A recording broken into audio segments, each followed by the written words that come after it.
Hello students. Last video जो आपने देखा होगा उसमें आपको समझाने की कोशिश की गई है कि किस तरह से अर्थ जो है वो अलग अलग रीजन्स में डिवाइडेड है। और आज आपको यही समझाने की कोशिश की जाएगी कि उन रीजन में आपको कौन कौन से बायोम्स देखने को मिलते हैं। मैं आज पूरा डिटेल में नहीं जा रही हूँ, आपको एक एक लाइन नहीं दिखाई दे रही है, एक एक लाइन नहीं मैं पढ़ा रही हूँ। वो मैं आपको ज़रूर पढ़ाऊंगी बाद में। मैं नहीं चाहती कि आप मतलब जैसे मैं पढ़ाती जाऊँ और तुम्हें एग्जैक्टली समझ ना आए, ठीक है। तो इसीलिए मैंने पहले सोचा कि ये जो डायग्राम है इसको मैं पहले अच्छे से बता दूँ, एक एक पॉइंट को अच्छी तरह से एक्सप्रेस कर लूं, ताकि जब तुम बिटवीन द लाइंस पढ़ो एनसीईआरटी की तब तुम्हें कोई प्रॉब्लम ना हो। ये एनसीईआरटी का ही डायग्राम है, जहाँ पे भी तुम्हें ये दिखाई दे NCERT not to be republished, okay. वो सारे एनसीईआरटी के ही डायग्राम्स होते हैं, कई बार नहीं भी होता है, लेकिन मैं बता देती हूँ कि ये एनसीईआरटी का डायग्राम है, ठीक है। देखिए, ये आपका 30th जो चैप्टर है उसमें फर्स्ट डायग्राम आता है, जिसमें बोला गया है biome distribution with respect to annual temperature and precipitation. बताया है कि बायोम जो हैं वो किस तरह से होते हैं, किस तरह से डिस्ट्रीब्यूटेड है, और क्या वहाँ पे एनुअल टेम्परेचर रहता है, कितना प्रेसिपिटेशन रहता है। तो एक तरफ को एनुअल प्रेसिपिटेशन का मतलब है बारिश या बर्फ का गिरना, और दूसरी तरफ को टेम्परेचर के बारे में बताया गया है। ध्यान से देखिएगा, लास्ट में आपने आर्कटिक एंड एंटार्क्टिक रीजन देखे होंगे, ठीक है। तो ये है आपके Arctic and alpine tundra. Tundra region जो होता है, पहले तो देख लीजिए मेन बायोम्स कौन से हैं। टुंड्रा आ गए, डेजर्ट, ग्रासलैंड्स, कोनिफेरस फॉरेस्ट जो है, या इसको हम टाइगा, TAIGA, टाइगा बायोम भी कहते हैं। जहाँ पे कोनिफेरस फॉरेस्ट होते हैं उसी को हम टाइगा बायोम भी कहते हैं। हर एक लाइन को ध्यान से सुना कीजिए, ठीक है। ट्रॉपिकल फॉरेस्ट होते हैं, टेम्परेट फॉरेस्ट होते हैं, उसके साथ ही ग्रासलैंड्स हैं। ग्रासलैंड का एक और होता है सवाना, ठीक है। सवाना यहाँ पे नहीं मेंशन किया है एनसीईआरटी ने, लेकिन आपको पता होना चाहिए कि सवाना जो है वो क्या होते हैं, ठीक है। तो चलिए अब हर एक जो हम यहाँ देख पा रहे हैं हर एक के बारे में बात करते हैं। चलो पहले हम आर्कटिक एल्पाइन टुंड्रा से ही बात करते हैं। देख पा रहे हैं आप कि क्या होता है यहाँ पे आर्कटिक और एल्पाइन टुंड्रा वाले रीजन में जो है आपको टेम्परेचर बहुत कम मिल रहा है। टेम्परेचर जो है वो बहुत कम है, और प्रेसिपिटेशन भी जो है वो 50 टू 120 सेंटीमीटर तक का यहाँ पे दिखाई दे रहा है। लेकिन 120 सेंटीमीटर भी बहुत ज़्यादा हो जाता है कई बार, ठीक। लेकिन बहुत ही कम आपको यहाँ प्रेसिपिटेशन, एग्जैक्टली बोलो तो प्रेसिपिटेशन ये जो यहाँ मार्क किया गया है वो बारिश वाला नहीं है, ठीक है। बारिश नहीं होती यहाँ पे, बर्फ गिरता है, ठीक है। बारिश नहीं होती है, बर्फ गिरता है, बारिश रेयर, बर्फ गिरता है यहाँ पे, ठीक। समझ गए ना बच्चा लोग कि टुंड्रा रीजन बहुत ही ठंडा होगा, क्योंकि वहाँ टेम्परेचर आपको बहुत कम देखने को मिलेगा। प्रेसिपिटेशन जो है वो स्नो की फॉर्म में रहेगी। तो ये आपको इन सेंटीमीटर्स यहाँ प्रेसिपिटेशन दिखाई दे रहा है, ठीक, जो बहुत ही कम से स्टार्ट होगा। देखिए अप्रोक्सीमेटली आप 5 टू 10 से ले लीजिए, इतने सेंटीमीटर से स्टार्ट होगा। तो बर्फ पड़ेगा, बारिश नहीं होगा। तो आपके जो बिल्कुल बर्फ बर्फ वाले रीजन है, जहां पे आपको पोलर बियर दिखाई देता है, वो जो है वो टुंड्रा रीजन है। वहां पे कोई भी बहुत अच्छी वेजिटेशन नहीं होती है, ठीक है। मैं दिखाती हूँ, चलिए ये जो चार्ट दिए हैं यहाँ पे तो आपको टुंड्रा रीजन नहीं दिखाई दे रहा है, लेकिन टुंड्रा रीजन में कोई भी ज़्यादा वेजिटेशन नहीं होती है। मतलब आपको खाली खाली दिखाई देता है, डाइवर्सिटी टुंड्रा में ज़्यादा नहीं पाई जाती है। इन पॉइंट्स को ध्यान में रखिएगा। टेम्परेचर बहुत कम है, प्रेसिपिटेशन स्नो की फॉर्म में होगा, वेजिटेशन ज़्यादा नहीं होगी, बायोडाइवर्सिटी बहुत ही कम होती है, पोलर बियर जैसे कि वहाँ पाए जाते हैं, ठीक।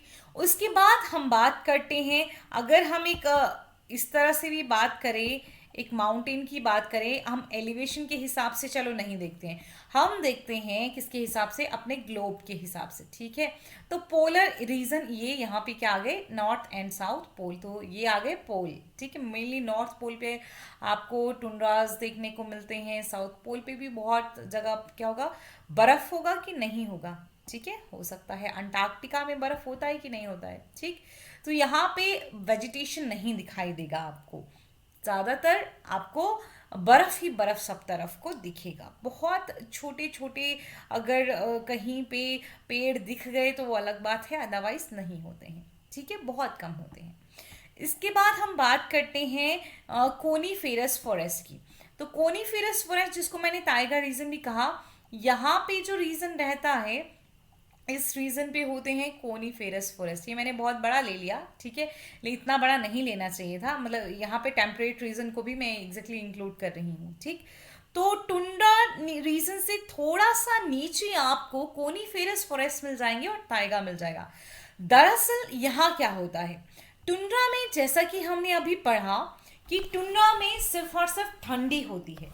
कोनीफेरस में पहली बात तो यहाँ जो लीव्स होंगी, जो प्लांट्स होंगे, लीव्स की बात में बात करते हैं, जो प्लांट्स होंगे वो कोन बियर करेंगे, ठीक है। जिम्नोस्पर्म्स याद है ना तुम्हें, कोनीफेरस पाइन जैसे हो गया, सिड्रस देवदारा जैसे हो गया, है ना, कोन बियरिंग जिम्नोस्पर्म्स, ठीक।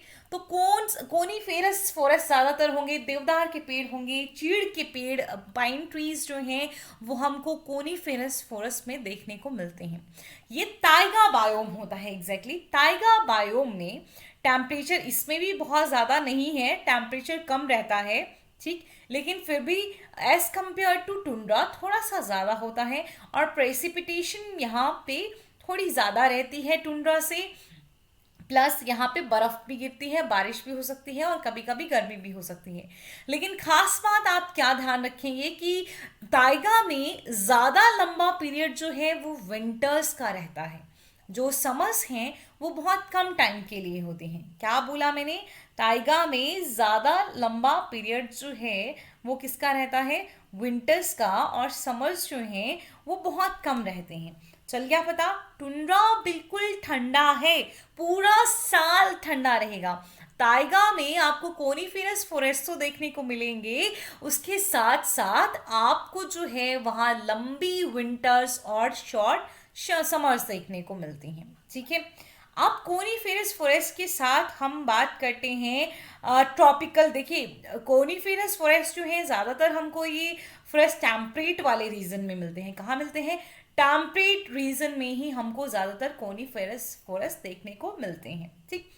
फिर बात करते हैं हम टेम्परेट, तो मैम यहाँ तो टेम्परेट फॉरेस्ट अलग लिखा है, आप कैसे बोल रहे हो, एग्जैक्टली बोलूँ तो टेम्परेट से थोड़ा सा ऊपर ले लीजिए, ठीक है, टेम्परेट से थोड़ा ऊपर हमको कोनीफेरस फॉरेस्ट मिलते हैं। और ये आते हैं टेम्परेट फॉरेस्ट। टेम्परेट फॉरेस्ट जो हैं यहाँ पे ऑप्टिमम आपको बारिश देखने को मिलेगी, ऑप्टिमम ही आपको टेम्परेचर देखने को मिलेगा, और वेजिटेशन जो है और डाइवर्सिटी जो है वो भी एक ऑप्टिमम लेवल पे देखने को मिलती है। मतलब टेम्परेट फॉरेस्ट में ना तो ज़्यादा गर्मी होती है ना ज़्यादा सर्दी होती है, आपको बराबर से अलग अलग सीजन्स जो हैं वो देखने को मिलेंगे, समझ रहे हैं ना। टेम्परेट फॉरेस्ट में आपको अलग अलग जो हैं वो सीजन देखने को मिलेंगे, ठीक है। डेसिडुअस फॉरेस्ट भी जो होते हैं वो डेसिडुअस फॉरेस्ट ऐसे फॉरेस्ट होते हैं जो कि पतझड़ का सीजन जहां आता है, तो मोस्टली आपको टेम्परेट रीजन में डेसिडुअस फॉरेस्ट भी देखने को मिल सकते हैं, उनको हम टेम्परेट डेसिडुअस फॉरेस्ट कहते हैं। मतलब उनकी लीव्स हमेशा इन पे नहीं रहती। ड्यू टू सम रीज़न मेरे को अपना टॉपिक थोड़ा सा क्लोज करना पड़ा था, जो मैं पढ़ा रही थी थोड़ा रुकना पड़ा था मैं, तो इसीलिए मेरे को रीस्टार्ट लेना पड़ा, ठीक है। तो चलिए अब हम आगे करते हैं कि टेम्परेट फॉरेस्ट के बारे में मैंने आपको बताया और डेसिडुअस फॉरेस्ट के बारे में मैं आपको बता रही थी। तो डेसिडुअस फॉरेस्ट में क्या होता है, डेसिडुअस मतलब गिर जाना, पतझड़ होना, ठीक है। तो आपको जो है वो पत्ते गिरेंगे, फिर आपको फिर से वो दिखाई देंगे। ठीक, एक टाइम ऐसा होगा कि पेड़ों पे पत्ते ही नहीं होंगे, एक टाइम ऐसा होगा कि फिर से पेड़ों पे हरे भरे पत्ते नजर आएंगे। तो टैम्परेट डेसिडुअस फॉरेस्ट होते हैं, और ये टैम्परेट एवरग्रीन फॉरेस्ट भी हो सकते हैं। ठीक है, याद रखिएगा कोनीफेरस फॉरेस्ट भी एवरग्रीन होते हैं। और कोनीफेरस फॉरेस्ट की जो लीव्स होती हैं ना, वो कैसी होती हैं, इस तरह से होती हैं। आपने पढ़ा था 11th क्लास में, आपने पढ़ा होगा पाइन ट्री जो होता है उसकी लीव्स निडल शेप की होती हैं, उनका सरफेस एरिया रिड्यूस्ड होता है ताकि वाटर लॉस ज़्यादा ना हो। कोनीफेरस फॉरेस्ट अपने एनवायरनमेंट के लिए इस तरह से अडेप्टेड होते हैं ताकि उनका जो वाटर की कमी है वो पूरा हो जाए। ठीक है, वाटर का कमी उनको ना हो। ठीक, और क्योंकि वैसे भी उनको वहाँ वाटर कम मिलेगा, तो इस तरह से वो अडेप्टेड होते हैं कि अपना जीवन यापन आराम से अपने हैबिटेट में कर सकते हैं। टेम्परेट फॉरेस्ट के बारे में जान गए, डेसिडुअस फॉरेस्ट के बारे में जान गए। ठीक है, फिर आते हैं ट्रॉपिकल फॉरेस्ट के लेके, और डेजर्ट को लेके, और फिर ग्रासलैंड्स को लेके। ठीक है, तो मेरी बात ध्यान से सुनिएगा। अब ग्रासलैंड्स जो हैं, देखिए एक बहुत बड़ा एरिया कवर कर रहे हैं, देख सकते हैं ना आप। ग्रासलैंड्स में क्या होता है, टेम्परेचर कम से बहुत ज़्यादा तक भी हो सकता है, और बारिश कम होती है। चलिए पहली बात करते हैं ग्रासलैंड्स की ही। देख सकते हैं आप ग्रासलैंड्स में आपको याद रखिएगा सिर्फ और सिर्फ ग्रासेस ही ग्रासेस नजर आती हैं, और कुछ भी नहीं नजर आता। लेकिन कई बार एक ग्रासलैंड में बीच बीच में कुछ पेड़ नजर आते हैं। तो इस तरह का ग्रासलैंड जहाँ पे आपको स्कैटर्ड प्लांट्स भी दिखेंगे, उसको हम क्या कहेंगे, उसको हम सवाना कहेंगे। क्या कहेंगे उसको हम, सवाना कहेंगे। क्या कहेंगे, सवाना। ऐसा ग्रासलैंड जहां आपको स्कैटर्ड प्लांट्स भी दिखाई देते हैं, ट्रीज दिखाई देते हैं स्कैटर्ड, ऐसे ग्रासलैंड को हम सवाना कहते हैं। अदरवाइज ट्रू ग्रासलैंड में कोई भी ट्रीज नहीं होते हैं, और आपको वहां पे दूर दूर तक जो है वो क्या देखने को मिलता है, सिर्फ और सिर्फ ग्रासेस ही देखने को मिलती हैं। ग्रासलैंड में टेम्परेचर बहुत लो से हाई तक हो सकता है, लेकिन प्रेसिपिटेशन जो है वो लो है। आप देख सकते हैं ग्रासलैंड में प्रेसिपिटेशन कोनीफेरस फॉरेस्ट के कंपैरिजन में भी लो है, टेम्परेट फॉरेस्ट के कंपैरिजन में भी लो ही है ना। और सबसे कम प्रेसिपिटेशन जो है वो कहाँ देखने को मिल रही है, डेजर्ट की बात करते हैं। डेजर्ट में टेम्परेचर हाई, बहुत हाई भी हो सकता है, दिन बहुत गर्म होते हैं, रात ठंडी होती है। तो जो यहाँ आपको 5 डिग्री के आसपास टेम्परेचर दिखाई दे रहा है, डेजर्ट्स में वो टेम्परेचर कभी भी आपको दिन में नहीं मिलेगा। डेजर्ट्स में ये टेम्परेचर दिन में हमेशा हायर साइड रहेगा, और रात को जो है वो ठंडा हो सकता है। प्लस आप देख सकते हैं क्या रेगिस्तान में बारिश होती है, वहां बारिश ही नहीं होती है, इसीलिए वहां पे आपको कैक्टस जैसे प्लांट्स देखने को मिलते हैं, ऐसे ऊंट जैसे एनिमल्स देखने को मिलते हैं। मतलब ऐसे प्लांट्स और एनिमल्स होते हैं जो उस पर्टिकुलर हैबिटेट के लिए ही अडेप्टेड होते हैं। ऊंट पे एक बड़ा सा हम्प होता है, कुबड़, जिसमें वो बहुत टाइम तक पानी स्टोर कर सकता है। क्या वो सच में उसमें पानी स्टोर करता है, ये समझते हो? अच्छा मुझे जरूर बताना कि क्या सच में जो कैमल है वो पानी ही स्टोर करता है अपने उस हम्प में? अगर तुम्हें आंसर नहीं पता होगा तो मुझे आप मैसेज कर सकते हैं, या आप ग्रुप में भेज सकते हैं कि मैम वो ऊंट वाला कुछ किस्सा आपने, कुछ बात आपने कही थी, क्या आप हमें क्लैरिफाई करेंगे कि क्या ऊंट का जो हम्प होता है उसमें सिर्फ पानी सच में स्टोर होता है, कि ऐसे ही कहा जाता है?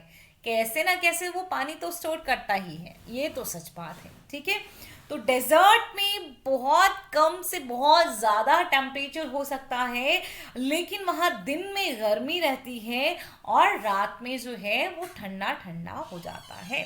ठीक है, और वहाँ प्रेसिपिटेशन तो होती ही नहीं है, बारिश तो वहाँ होती नहीं है, बहुत ही कम बारिश होती है। आप देख सकते हैं कि 50 सेंटीमीटर भी हार्डली बारिश हो रही है। देख सकते हैं ना आप, ये यहाँ पे है 50 सेंटीमीटर पे ही पहुंचा है, उससे आगे तो बात ही नहीं की है ना। फिर करते हैं बात ट्रॉपिकल डाइवर्सिटी डेजर्ट में भी ज्यादा नहीं होगी, ग्रासलैंड में भी ज्यादा नहीं है, पता है ना, ग्रासलैंड में भी सिर्फ ग्रासेस ही बन रही हैं। चलिए डाइवर्सिटी के बारे में भी बात करती हूँ। Tropical rain forest, very very important.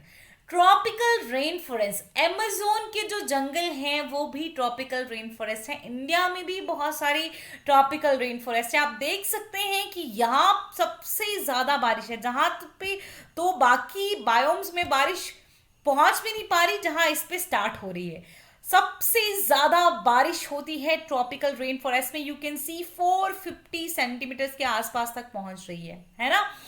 तो सबसे ज्यादा बारिश होती है ट्रॉपिकल रेन फॉरेस्ट में। ये समझ लीजिए कि ट्रॉपिकल जो है रेन फॉरेस्ट वो एवरग्रीन होते हैं। ट्रॉपिक्स में भी डेसिडुअस फॉरेस्ट मिलते हैं, ट्रॉपिकल डेसिडुअस फॉरेस्ट भी मिलते हैं, लेकिन ट्रॉपिकल रेन फॉरेस्ट जो हैं वो हमेशा हमेशा एवरग्रीन रहते हैं। बहुत ज़्यादा बारिश वहाँ होती है, बहुत टेम्परेचर भी रहता है। यही समझ लीजिए कि दिन में 4 से 5 बजे का टाइम या 2 से 5 बजे के टाइम ऐसा होता है कि वहां बारिश होनी ही होनी होती है ट्रॉपिकल फॉरेस्ट में। तो सबसे ज्यादा डाइवर्सिटी हमको ट्रॉपिकल फॉरेस्ट में देखने को मिलती है।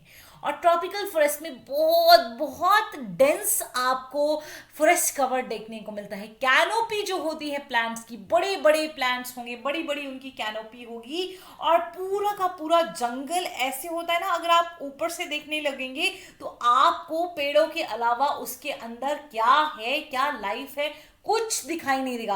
अगर तुम डेजर्ट्स में देखोगे तो पेड़ तो दिखेंगे ही नहीं, बाकी सब कुछ दिखेगा। लेकिन ऊपर से अगर तुम देखते हो तो आपको ट्रॉपिकल फॉरेस्ट में सिर्फ पेड़ ही पेड़ नजर आते हैं। इतने पेड़ होते हैं कि उनमें से लाइट का पास होना भी मुश्किल होता है। तो सबसे ज़्यादा डाइवर्सिटी आपको ट्रॉपिकल फॉरेस्ट में मिलती है, सबसे कम डाइवर्सिटी आपको टुंड्रा रीजन में मिलती है। ट्रॉपिकल फॉरेस्ट जो हैं वो बिल्कुल आपको, और डेजर्ट भी और ट्रॉपिकल फॉरेस्ट भी मोस्टली आपको किसके आसपास दिखाई देते हैं, ट्रॉपिकल इक्वेटर रीजन के आसपास आपको ये फॉरेस्ट और डेजर्ट्स मिलते हैं। ठीक है, सबसे कम बारिश कहाँ होती है, डेजर्ट्स में। सबसे ज्यादा बारिश कहाँ होती है, ट्रॉपिकल फॉरेस्ट में। सबसे ज्यादा बायोडाइवर्सिटी किसकी है, ट्रॉपिकल रेन फॉरेस्ट में। और सबसे कम बायोडाइवर्सिटी किसकी है, टुंड्रा की। किसकी, टुंड्रा की। कोनीफेरस फॉरेस्ट जहां पाए जाते हैं उस बायोम को और क्या कहते हैं, ताइगा बायोम कहते हैं। आई होप ये कुछ चीजें आपको बिल्कुल क्लियर हैं, कुछ भी कंफ्यूजन आपको इसमें नहीं है, आराम से आप समझ पाएंगे और पढ़ पाएंगे। कुछ भी कंफ्यूजन होता है तो मुझसे पूछिएगा। नेक्स्ट जो हमारा लेक्चर रहेगा उसमें हम कवर करेंगे कि क्या कैसे है, उसमें हम एक एक लाइन टू लाइन पढ़ेंगे। देखिए, और ये है आपके पास ए। देखिए ट्रॉपिकल रेन फॉरेस्ट, क्या कहा था मैंने कि ट्रॉपिकल रेन फॉरेस्ट जो है वो कैसा होता है। ट्रॉपिकल रेन फॉरेस्ट बहुत ही घना होगा, जबकि यहाँ तो एग्जैक्टली पता भी नहीं चल रहा है। ठीक है, बी पे डेसिडुअस फॉरेस्ट दिया है। डेसिडुअस फॉरेस्ट का मतलब है कि पतझड़ होगा। ठीक है, ये पत्ते जो हैं ये झड़ जाएंगे, ठीक, फिर नए आएंगे, फिर झड़ेंगे, फिर नए आएंगे। ठीक, ये आपको डेजर्ट वाला, रेगिस्तान वाला रीजन दिखाई दे रहा है, जहाँ पे प्लांट्स इस अपने कंडीशन के अकॉर्डिंग वेल अडेप्टेड होते हैं। और ये है सी कोस्ट का रीजन, पानी के साथ वाला रीजन।